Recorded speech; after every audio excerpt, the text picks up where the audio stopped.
There's a feeling I get when I find a bead in Thailand or Nepal and I think, that's what I didn't know I was looking for. That feeling of magic in the ordinary is something I treasure. Whether it's an old stone path hidden in the forest or a local artisan hidden from the world.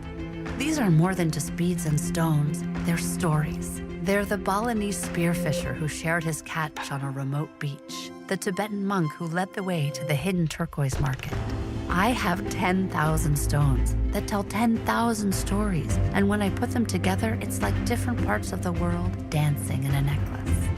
These designs carry me from Kenya to Korea, often with kids on my back and my husband by my side, ready to be delighted by the unexpected. That's what I want to share with you. These stories, that delight, that's Saskia.